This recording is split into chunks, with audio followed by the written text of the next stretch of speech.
Bismillahirrahmanirrahim. Assalamualaikum warahmatullahi wabarakatuh. Waalaikumsalam. Salam sejahtera buat kita semua, salam sehat.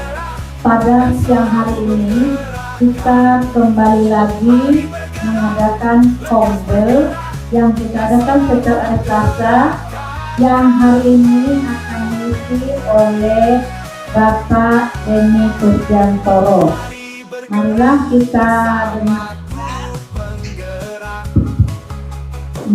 kita dengarkan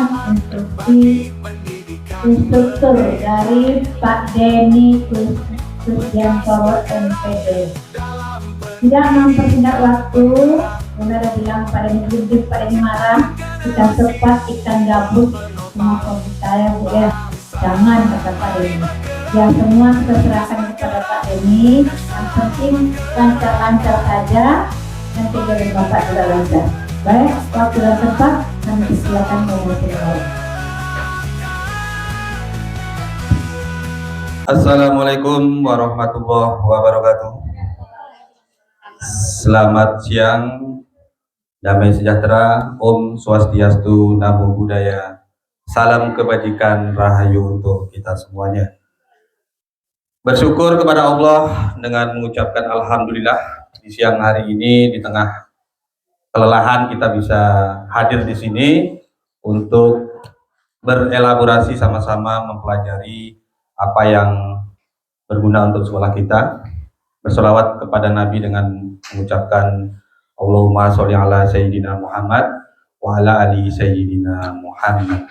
Mudah-mudahan apa yang saya sampaikan hari ini berkah bagi kita semua, terutama ilmu yang bermanfaat untuk dunia. Saya berdiri aja Bu ya. Pada kesempatan hari ini saya sebenarnya mendapat tugas dari program guru penggerak. Tugasnya adalah melakukan pengimbasan atau pola pemahaman yang sama kepada teman-teman di sekolah khususnya atau di komunitas lainnya. Tukang fotonya tolong ada ya? Enggak, itu video. Apa yang foto? Bu Ria tolong tuh. Nah, Bu Ria. Karena yang dibutuhkan dokumentasi sebenarnya foto, tapi saya ingin masukkan ini ke YouTube, mana tahu bermanfaat untuk guru yang lain. Baik, tema yang saya ambil hari ini sangat penting nih Bu ya. Ini yang kekinian dan di PPG juga dipelajari. Mau yang ikut belum PPG, ini bisa juga sebagai dasar pemahaman. Temanya adalah nih, pembelajaran berdiferensiasi dan implementasi pembelajaran sosial emosional di kelas. Jadi ini lagi boomingnya khususnya di Indonesia kita ini. Kenapa ini diajarkan di sekolah penggerak, di guru penggerak, kemudian di mahasiswa PPG, bahkan di kampus. Ternyata ini adalah berangkat dari filosofi ini Ki Hajar Dewantara. Jadi pola pikir lama kita, mindset kita sekarang kita rubah terhadap murid. Sebelumnya kita mungkin sebagai guru center ya, untuk kedepannya semua berbasis layanan kepada murid. Beliau mengatakan bahwasanya salah satunya adalah dasar pendidikan adalah berpihak pada murid. Jadi kalau kita di kelas, kalau konteksnya kelas, ya, ada dua kegiatan yang bisa kita lakukan yang berpihak pada murid. Yang pertama adalah pembelajaran berdiferensiasi. Jadi saya yakin Bapak Ibu semua sudah sedikit-sedikit membaca tentang pembelajaran ini, mungkin sudah praktek juga. Kita hari ini nanti diskusi saja nggak apa-apa. Kemudian yang kedua adalah pembelajaran sosial dan emosional. Ini juga sudah kita lakukan. Kemarin saya observasi Ibu Helen itu sudah ada pembelajaran sosial emosional di situ. Bu Lilis juga sudah menyanyi kemarin sama muridnya. Nah, itu contoh-contoh kegiatan sosial emosional. Tapi sebelum ke sini, saya coba akan mempraktekkan. Coba Bu ya, coba kita praktekkan, namanya adalah mindful listening. Berarti coba kita kan ini lelah nih satu hari belajar nih, ya. Coba ikuti sugesti saya. Mudah-mudahan apa yang kita lakukan ini ada perubahan di perasaan kemudian emosi kita. Tolong Bu, musiknya dihidupin. Jadi kita rileks hari ini, lepaskan semua pikiran yang menghantui di kepala kita. Coba kita rileks, kalau bisa tidak ada aktivitas lain selain mengikuti sugesti saya. Ini semacam hypnoticing sebenarnya ya, kalau kita perhatikan. Cuman istilah sekarang namanya mindful listening, berarti mendengar, kemampuan mendengar. Oke Bu, ikuti arahan saya. Semuanya saya minta untuk menghentikan aktivitas semua.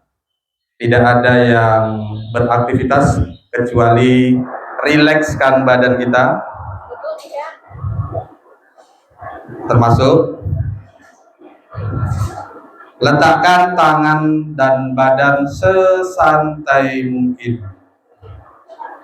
Ini nanti terapan ke anak-anak kita. Kemudian saya minta untuk Ibu memejamkan mata. Memejamkan mata. Coba aja nanti perasaan Ibu seperti apa. Kemudian pelan-pelan kita dengarkan musik atau suara burung yang berkicau. Bayangkan kita berada di sebuah pegunungan yang rindang, yang hijau. Di samping kita ada sungai yang mengalir. Kita sentuh air itu menggunakan tangan kita. Kita rasakan air tersebut. Kemudian suara jangkrik yang berbunyi kita dengarkan. Oh, indah sekali alam ciptaan Tuhan.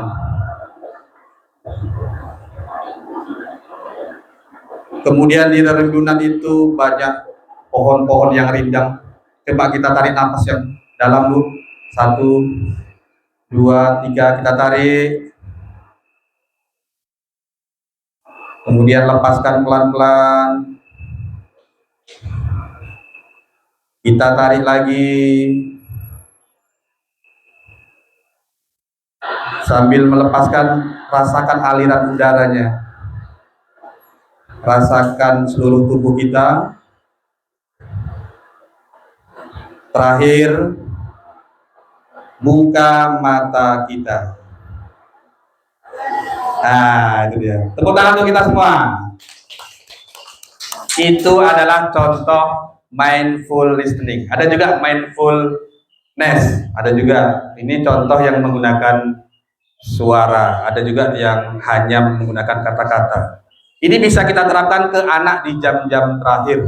Saya sudah mempraktekkannya, makanya saya akan cerita di siang hari ini. Kayaknya sepele ya Bu, tapi kalau Ibu lakukan terus, ini seperti meditasi. Jadi kalau orang yang stres, banyak masalah, kalau kita lakukan di rumah, akan menampilkan wajah kita tenang biasanya, kalau sering kita melakukan meditasi ya.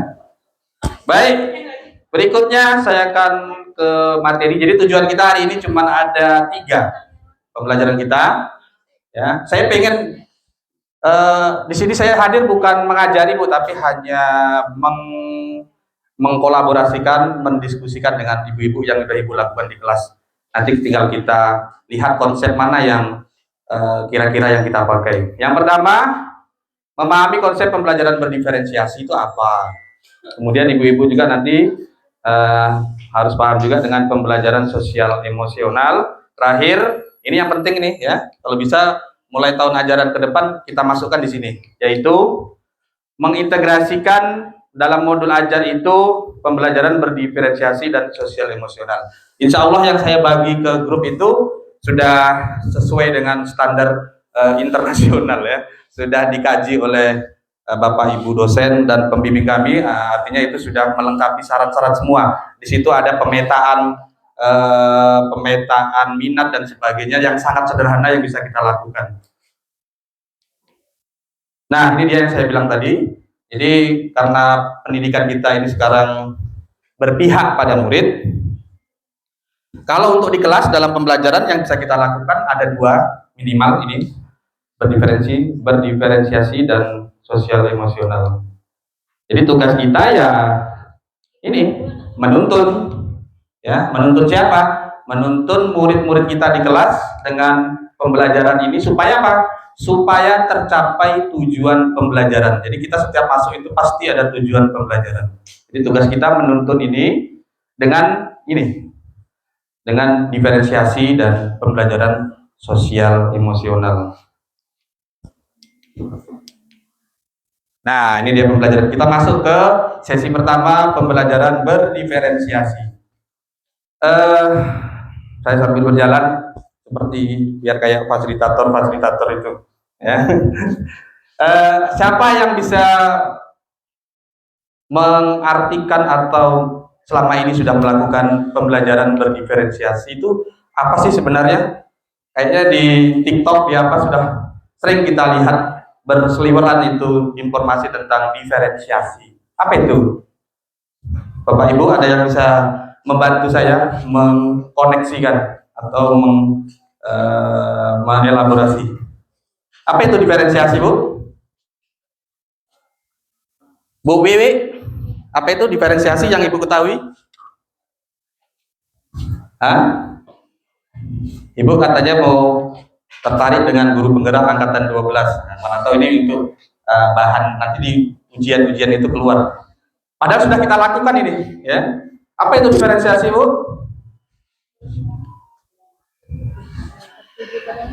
Apa? Tertuju kepada murid atau siswa. Ya, betul. Ya. Ada lagi? Ini dia. Diferensiasi itu intinya memenuhi kebutuhan belajar murid. Jadi kita di kelas itu tugas kita menuntun anak memenuhi kebutuhan belajarnya. Apa itu kebutuhan belajar? Secara definisi, ini bahasa saya aja ini. Ya, kesenjangan antara tujuan belajar. Jadi kita setiap masuk itu pasti memiliki tujuan pembelajaran kita. Ya, maka di awal-awal itu pasti apa tujuan kita belajar hari ini. Kesenjangan antara itu dengan kesiapan, minat, dan profil murid itu sendiri. Jadi anak itu ada yang siap, ada yang belum. Begitu juga dengan minatnya, minat anak beda-beda di kelas itu. Kemudian profilnya juga beda-beda. Ada yang suka menonton, ada yang suka mendengarkan, ada yang suka bicara, ada yang suka harus bergerak atau kinestetik. Ya. Kemudian kebutuhan belajar itu apa aja? Kalau berdasarkan teori ini di sini ada. Di blog saya juga saya tulis ini secara rinci. Ada 3 aspek dalam memetakan kebutuhan belajar murid. Yang pertama adalah aspek kesiapan, kemudian aspek minat, yang terakhir adalah profil belajar murid. Bagaimana strategi melakukan pembelajaran berdiferensiasi di kelas? Ada 3 Bu caranya Bu. Ya. Yang pertama strategi konten atau disebut juga dengan diferensiasi konten. Yang kedua diferensiasi proses. Kemudian yang terakhir yang ketiga diferensiasi produk. Apakah dalam mengajar kita harus semuanya kita munculkan diferensiasi ini? Tidak harus Bu ya. Jadi ngajar itu tidak kaku. Ngajar itu santai, rileks. Yang penting tujuan pembelajaran kita tercapai melalui asesmen. Ya. Nah, jadi boleh salah satu ini dimunculkan dalam mengajar kita. Kita lanjut. Nah ini diagramnya yang mudah kita pahami. Kalau nengok ini sudah paham ini. Nih, jadi yang konten itu sumber belajar. Jadi tugas kita menyiapkan sumber belajar sesuai dengan nih kesiapan murid, minat belajar murid, kemudian profil belajar murid. Kalau proses itu terkait metode belajar kita yang kita pakai di kelas, atau aktivitas apa yang kita gunakan waktu mengajar. Apakah diskusi, apakah bertukar peran, ya, boleh menggunakan jigsaw, PBL dan sebagainya. Tergantung ini juga kesiapannya apa, minatnya seperti apa, profil belajarnya seperti apa. Terakhir, diferensiasi produk. Ya, produk itu berarti jangan kita bayangkan produk itu yang berupa benda, Bu, ya. Boleh juga berupa peta konsep. Anak kalau sudah tampil presentasi ke depan, ya, itu sudah diferensiasi produk sebenarnya. Boleh peta konsep, boleh berupa ringkasan atau rangkuman, resume, itu juga sudah termasuk produk sebenarnya. Nah, ini juga harus mempertimbangkan ketiga aspek ini. Nah, maka kita harus ahli dalam memetakan kebutuhan belajar di kelas kita. Nah, salah satu contohnya di modul saya yang saya buat itu ada pakai kuisis, saya memetakannya itu. Kita lanjut. Ini yang penting-penting aja. Nah, bagaimana memetakan kesiapan belajar murid itu? Yaitu ini, menggunakan teori namanya the equalizer, itu ya bahasa Inggrisnya. Menurut siapa nih? Tom Linson yang terkenal. Jadi kita bisa mengelompokkan anak, kita melihat anak itu dari sini, apakah anak itu menguasai sebuah materi itu masih berdasar atau sudah bisa transformasi ke materi berikutnya yang lebih tinggi dari dasarnya. Ini melalui tes, Bu, assessment. Di awal namanya asesmen diagnostik. Kemudian ada yang konkret ke abstrak. Kalau konkret biasanya anak SD, ya. Kalau abstrak, kalau SMP sudah bisa abstrak. Itu juga perlu kita tes. Kalau anak kelas 7 kita gunakan inilah. Kita tes menggunakan asesmen juga. Kalau mau contoh asesmennya boleh nanti saya berikan kuisisnya. Bagaimana mengetesnya. Cukup sederhana, hanya 5 soal sudah bisa menggambarkan anak itu kecenderungannya seperti apa. Ini juga sama. Kalau ini dari materi boleh dari yang sederhana ke kompleks. Ya. Ini tentang memetakan kesiapan anak. Berikutnya, nah ini udah selesai ya.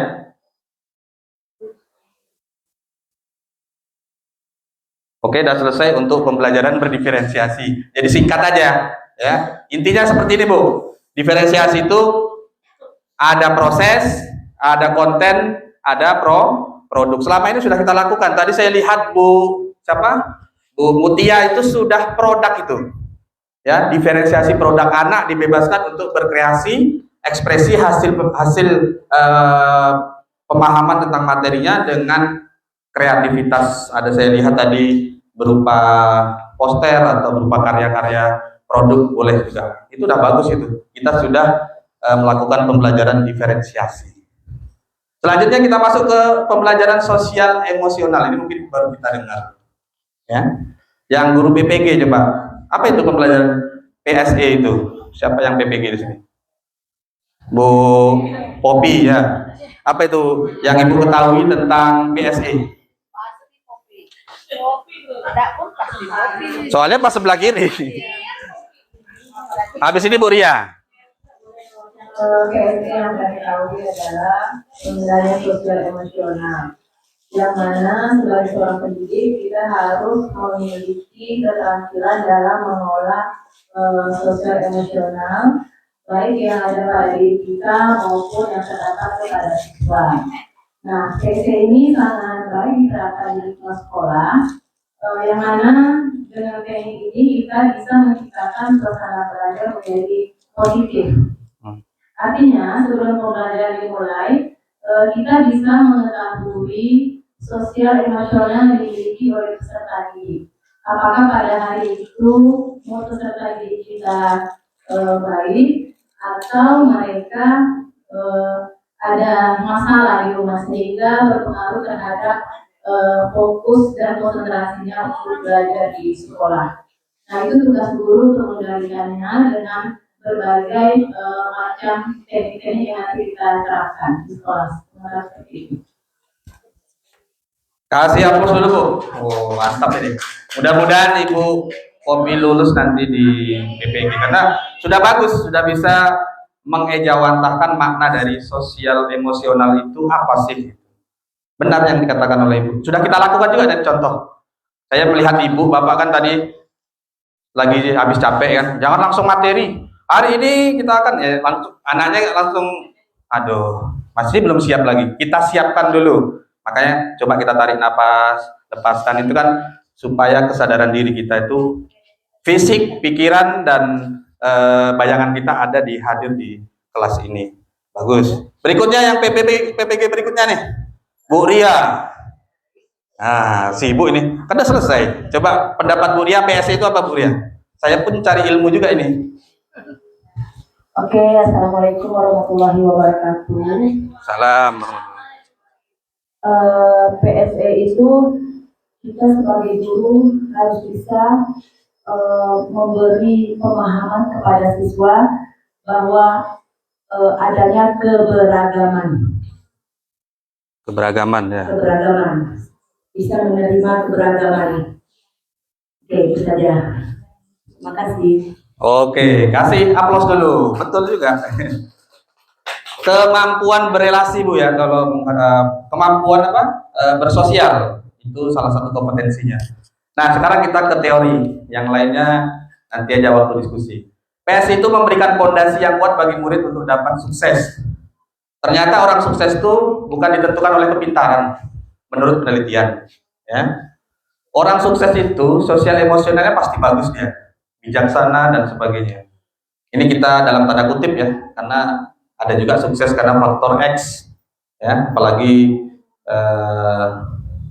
di negara kita mungkin ada sebagian yang masih banyak faktor X. Nah, ini dia. Tapi kalau di dunia profesional, di perusahaan-perusahaan global itu ini sangat dipertimbangkan, ya. Di PSE mampu mewujudkan well-being secara optimal. Apa di well-being, Bu Lilis? Coba bahasa Inggris well-being itu apa Bu? Ini well-being. Lebih baik. Well-being. Well-being. Ya. Apa itu?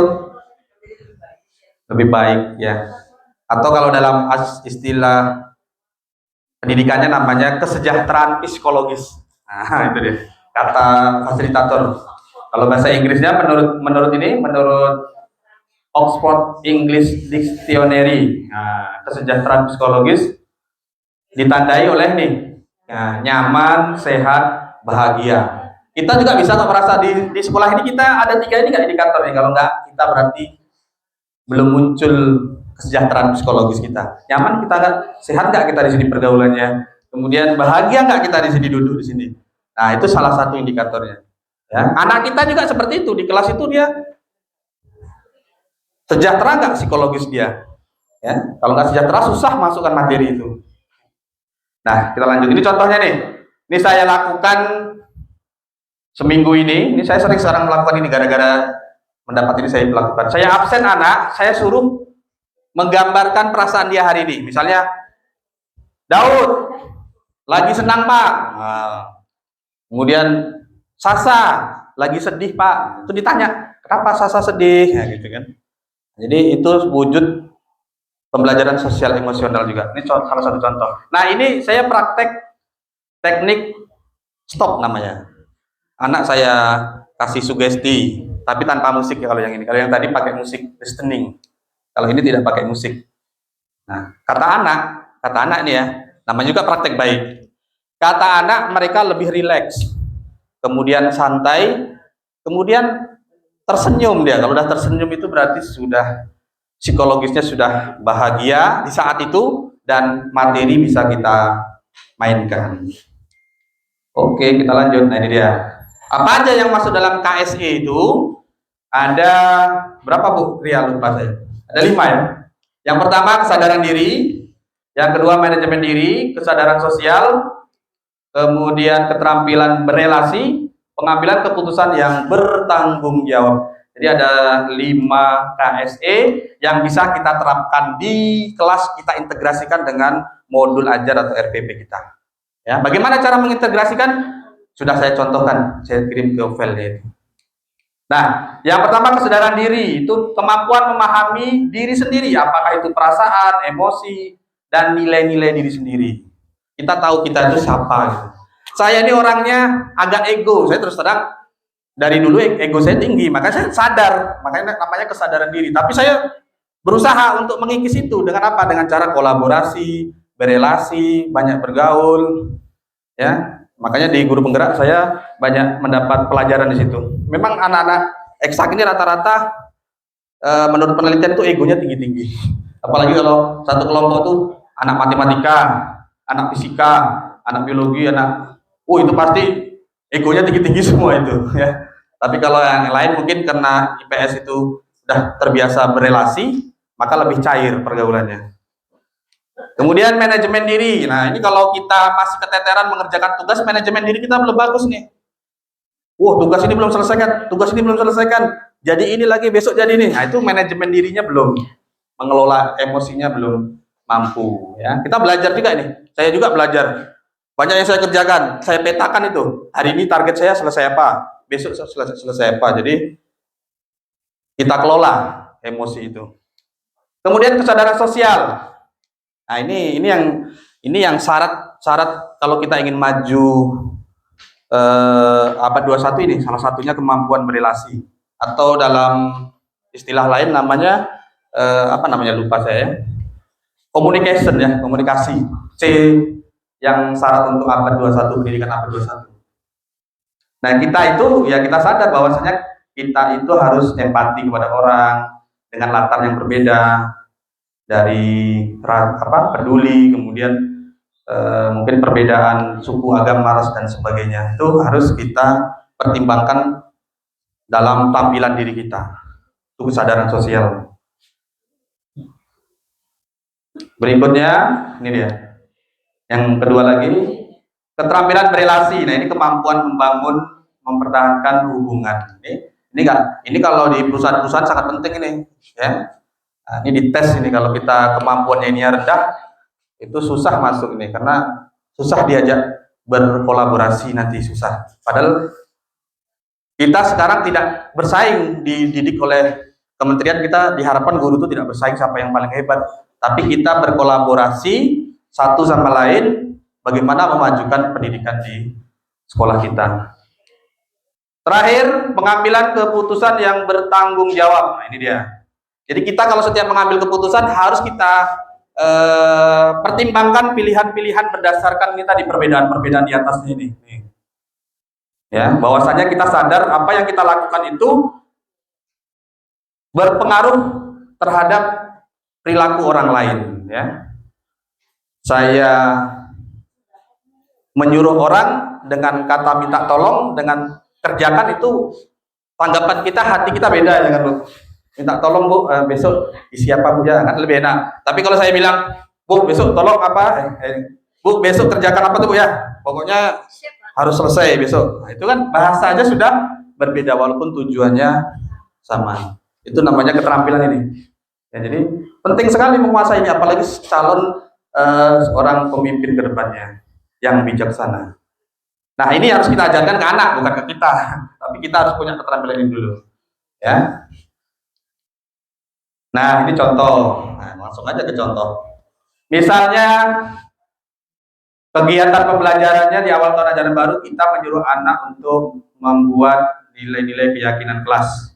Kita buat diskusi. Nah, dari sini Bu Ria ada di foto, Bu. Karena yang diminta foto dari situ. Nah, dari sini ada nilai-nilai kesadaran diri yang bisa kita ambil. Yang pertama adalah murid memberikan nilai yang diyakininya. Berarti anak bebas mengutarakan pendapat, jadi dia kesadaran dirinya muncul di situ. Kemudian ketika anak murid mempertimbangkan pendapat temannya, pembelajaran sosial, kesadaran sosialnya muncul. Jadi dia mempertimbangkan pendapat, masukan temannya untuk didiskusikan. Jangan langsung menganggap pendapat teman itu lebih rendah dibandingkan pendapat kita. Nah, itu kesadaran sosial juga. Kemudian terakhir ini muncul di kegiatan membuat nilai-nilai kegiatan kelasnya adalah pengambilan keputusan yang bertanggung jawab. Belajar membuat keputusan yang beralasan dan berdasarkan logika. Jadi setelah kita memutuskan nilai-nilai keyakinan kelas, berarti anak sudah memutuskan ya keputusan yang bertanggung jawab.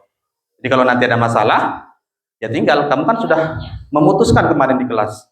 Kamu harus tanggung jawab dengan keputusanmu sendiri. Nah, itu dia. Sudah selesai materi kita tentang ini ya. Nah, ini contoh. Belum pulang kan jatahnya sampai jam 3. Baru jam 2. Nah, kita main-main aja. Contoh implementasi di kelas. Coba KSE apa yang terjadi nih? Ini misalnya melakukan ice breaking di sela-sela aktivitas pembelajaran. Bu Ellen kemarin melakukan ice breaking di kelas, saya lihat menyanyikan goyang-goyang badannya itu.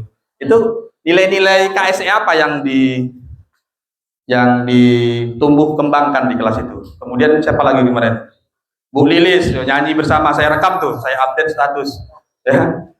Ya, bagus nyanyi bahasa Inggris. Kira-kira KSE apa itu? Apakah kesadaran diri, manajemen diri, keterampilan berelasi, ya, kesadaran sosial, atau mengambil keputusan yang bertanggung jawab? Coba siapa yang mau memberikan pendapat? Atau Bu Lilis dulu? Bu Lilis ini kan kemarin sudah mempraktekkan ice breaking. Ya, ngomong aja lah. Ya, rata-rata sudah ice breaking semua karena tuntutan di indikator kemarin kan menciptakan suasana kelas harus mencairkan kelas. Kira-kira apa itu? Mencairkan suasana. Berarti kesadaran diri masuk, Bu ya? Kesadaran diri masuk. Manajemen diri? Mengelola emosi kan? Nah, masuk. Kemudian keterampilan berelasi. Nah, kalau dia bermain sama temannya, misalnya kayak di awal dulu kita salaman, itu kan keterampilan berelasi. Nah, itu masuk, tergantung kegiatannya. Ya, tapi kalau sendiri aja, pejam mata atau ngapa, itu belum muncul. Tapi kalau sudah melibatkan teman kiri kanan depan belakang, muncul. Kemudian apa lagi? Satunya lagi kompetensinya. Kesadaran diri. Keputusan yang bertanggung jawab, apakah sudah masuk? Keputusan yang bertanggung jawab? Belum, Bu ya, belum muncul ya. Nanti di kegiatan diferensiasi proses itu, ketika apa? Ketika belajar kelompok. Nanti keterampilan berelasinya di situ, menghargai teman di situ, ya. Kadang di kelas kita kasihan saya nengoknya yang dikucil-kucilkan itu, ya. Ada anak yang agak fisiknya agak apa, kurang dirangkul sama kawan-kawannya. Itu tugas kita menuntun itu ke anak-anak kita. Kita sadarkan mereka. Baik, kayaknya inilah materi kita hari ini. Saya hanya ingin mencontohkan RPP-nya. RPP-nya sudah Ibu pegang tuh di grup.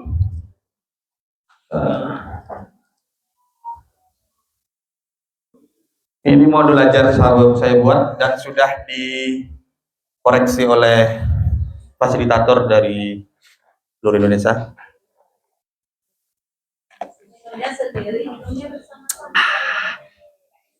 Jadi bisa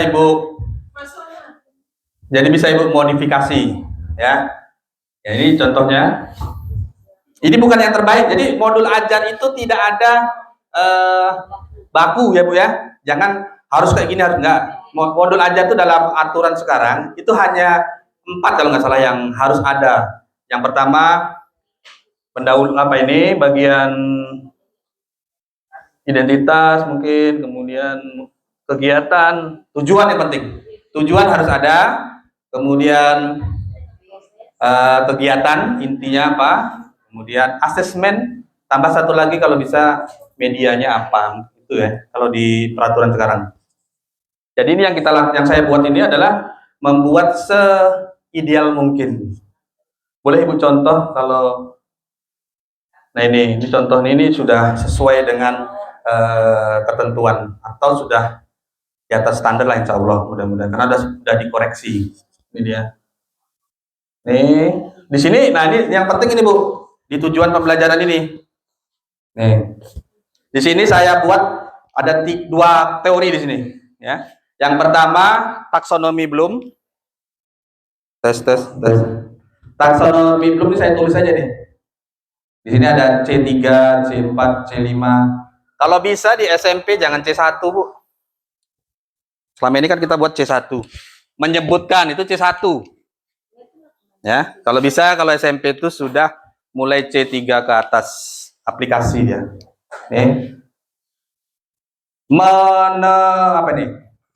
Menemukan. Jadi dia menemukan aja. Menemukan, kan ada taksonomi Bloom itu, tinggal kita cari kata kerja operasionalnya. Kemudian di sini juga ada ABCD, teori ABCD untuk memenuhi syarat sebuah tujuan pembelajaran. Buat yang selengkap ini. ABCD itu apa? Audience, behavior, apalagi. Udah di luar kepala lah itu, ya.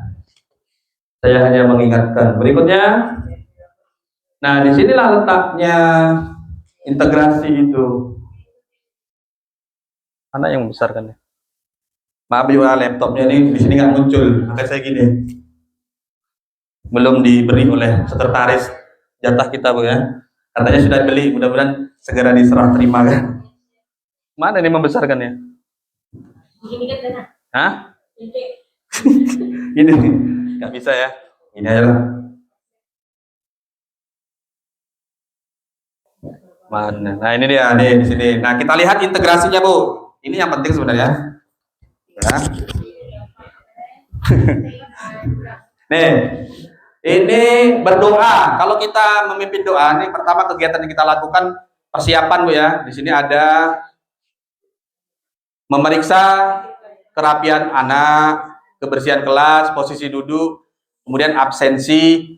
Nah, di absensi ini saya buat peserta didik menjawab dengan menyatakan suasana hati. Ya, suasana hati. Tes. Ya, tes suasana hati. Nah, ini sudah masuk KSE, namanya kesadaran diri. Nah, sederhana gitu aja. Daud atau Veronica misalnya. Gembira, Pak. Kan kita kalau dengar itu senang. Mana ini gembira. Males, Pak. Tapi jangan dimarahi, Bu ya.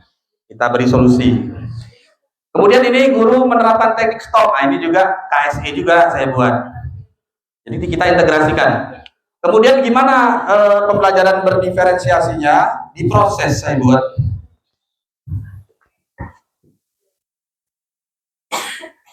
Sebenarnya ini harusnya workshop.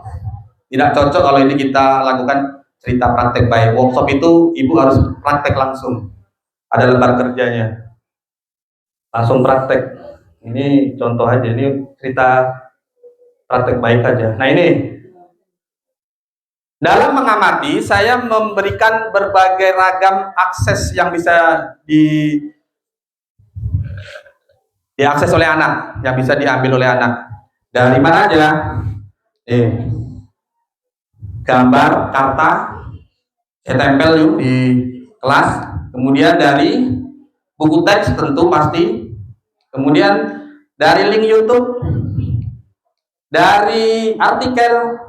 Nah, ini adalah salah satu contoh diferensiasi konten.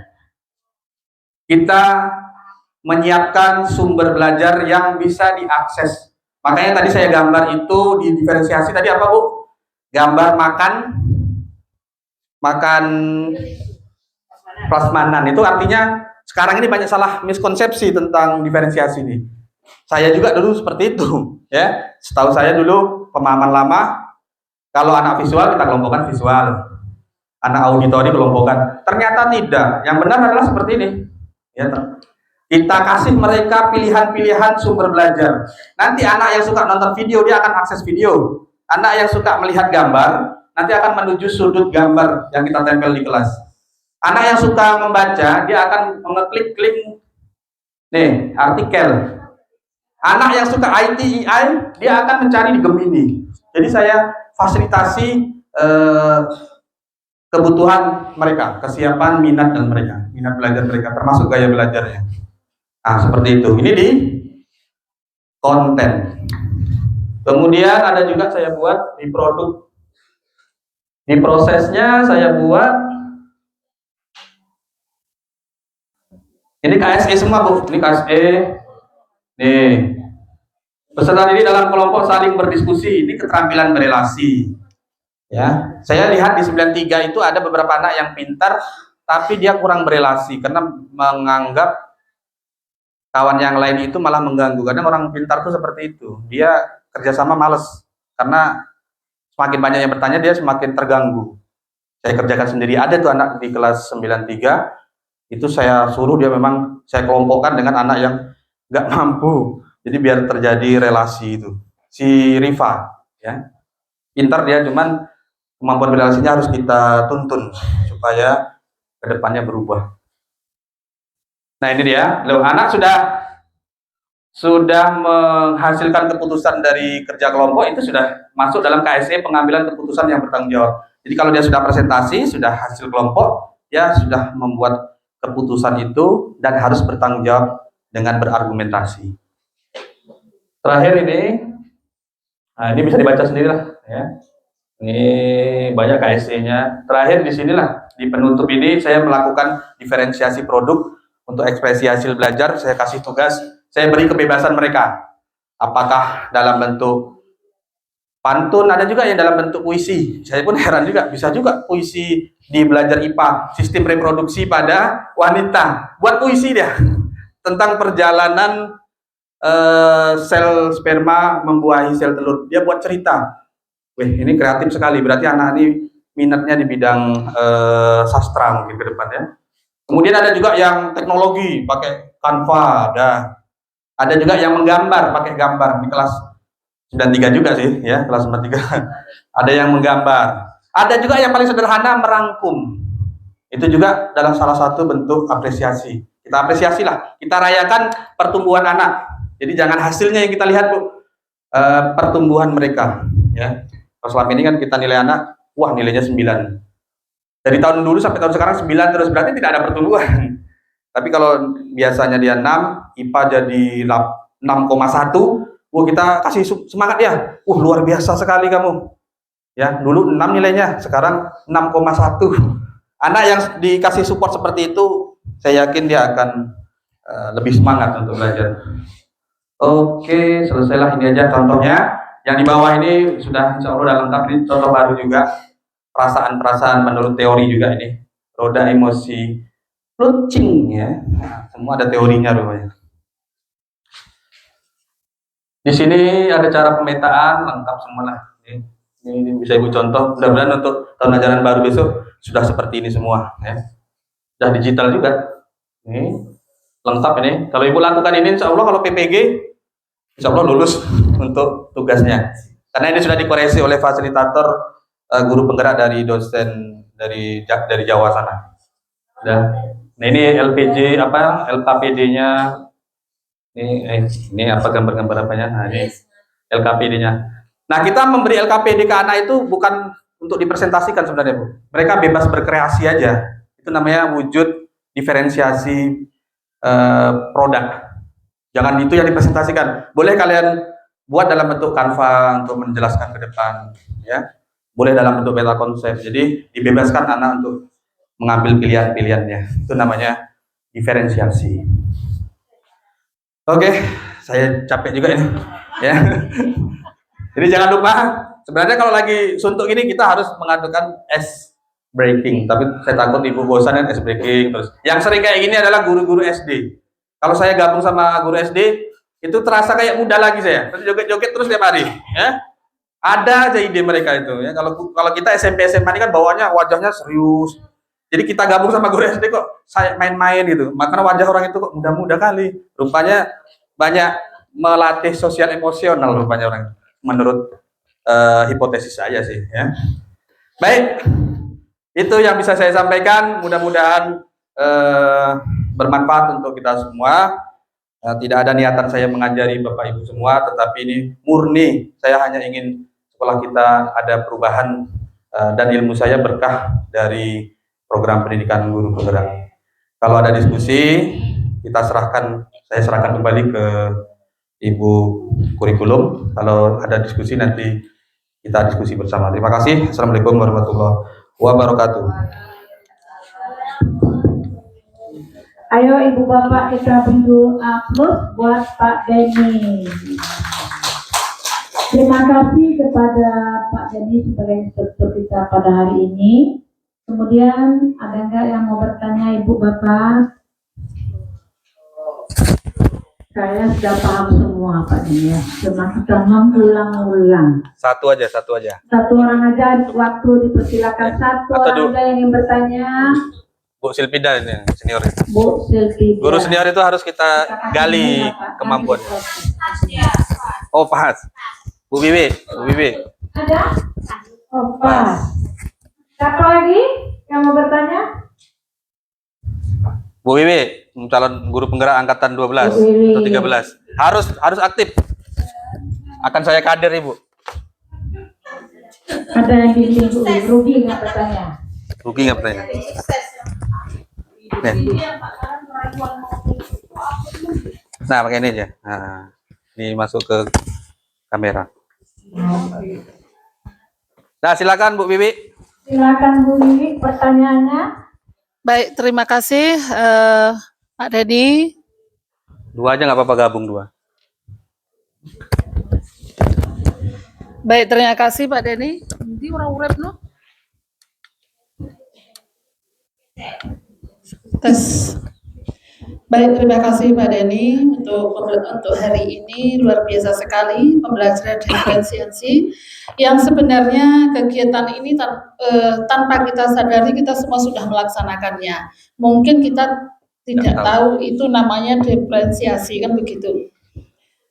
Tapi hal yang paling menyulitkan ketika kita belajar di kelas, apalagi di jam terakhir, itu adalah ketika kita menghadapi anak tentang perkembangan emosional mereka.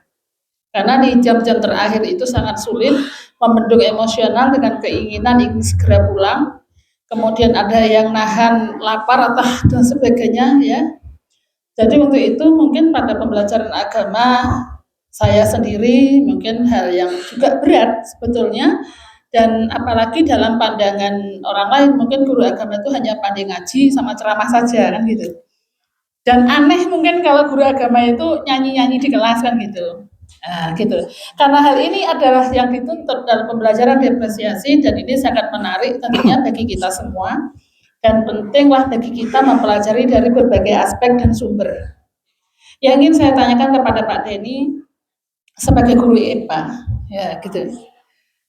Adalah kolaborasi suatu saat nanti hendaknya dengan guru agama dalam satu mata pembelajaran yang bisa kita kolaborasikan dengan diferensiasi.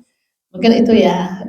Jadi untuk itu mungkin suatu permintaan dengan Pak Deni sebagai guru yang saat ini sedang boomingnya mengikuti guru penggerak sebagai penggerak untuk kami semua.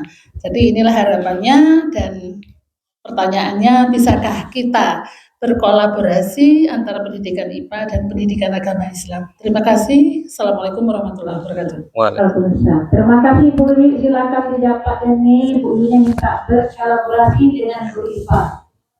Ini jawaban pertanyaan yang sangat bagus sekali. Nanti pendapat Ibu saya tuliskan dalam refleksi di YouTube saya itu, di catatan saya. Memang kita dituntut untuk kolaborasi. Kalau kita lihat pengertian PSE itu sendiri di teori, di situ kalimatnya memang kolaboratif. Ya, kolaboratif artinya tidak individu guru. Nah, terkait kolaborasi itu mengenai dengan IPA, permintaan Ibu, saya sangat setuju, apalagi tentang misalnya sistem reproduksi nih. Ya, Ibu bisa menyisipkan nilai-nilai agama di situ tentang pergaulan bebas. Nanti saya undang Ibu ke kelas saya misalnya itu kan pemahaman bermakna namanya kalau dalam modul ajar atau RPP kan Bu. Nah, nanti saya undang Ibu nih, Bu Wiwi, tolong ke kelas saya terangkan tentang pemahaman bermakna mempelajari ini sisi moralnya. Kalau saya kan dari fenomena sainsnya, nah Ibu menjelaskan dari sisi moralnya. Itu kalau kita laksanakan insya Allah bagus itu Bu, ya, sangat inspiratif sekali pertanyaan dari Ibu. Terima kasih Bu. Ya, mungkin begini Pak Deni sedikit, mungkin bisa kita masukkan dalam agenda nih Bunda ya, untuk di kurikulum bisa kita masukkan dalam agenda agar kita mungkin dalam satu semester itu adalah yang kolaborasi seperti itu. Karena kan ini sangat jarang dilakukan antara guru agama dengan IPA gitu ya. Nah, jadi supaya tidak salah dalam pemahaman gitu loh Pak Deni. Terima kasih.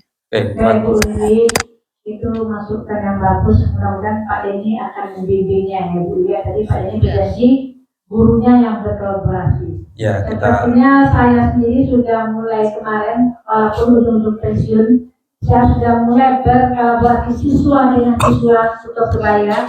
Saya minta izin mengambil anak, membawa anak ke kelas yang lain untuk Suto Sebaya, Pak Denny ya. Kemudian tadi Bu Wi mengatakan guru agama bernyanyi, itu bukanlah aneh. Ya kan guru agama, guru matematika aja bernyanyi. Kita juga sudah mulai di kelas-kelas mengawali pembelajaran dengan bernyanyi, dengan maksud lainnya ingat kata-kata nyanyian itu dengan matematika. Baiklah, ada lagi yang lain Ibu Bapak yang mau bertanya? tambahan Bunda, menyanyi itu bagian dari KSE juga, nggak apa-apa, memang boleh dalam bentuk menyanyi nasional kita sebelum memulai pembelajaran, itu termasuk kompetensi sosial dan emosional. Itu jauh beda dengan apa yang dilakukan dari yang Ya nggak apa-apa. dengan gerakan Ya boleh, dalam bentuk lain boleh, yang penting anak itu tersenyum, tidak bosan, itu dah KSE. Mudah-mudahan kedepannya semakin baik maju karena guru penggerak kita sudah di depan mata. Ada lagi Ibu Bapak? Kalau tidak ada, kami mohon maaf bila tidak kurang. Semoga apa yang disampaikan Pak Denny ini bermanfaat bagi kita semua. Jadi dan kurang mohon maaf. Wabillahi taufiq wal hidayah. Assalamualaikum warahmatullahi wabarakatuh. Mari bergerak bersama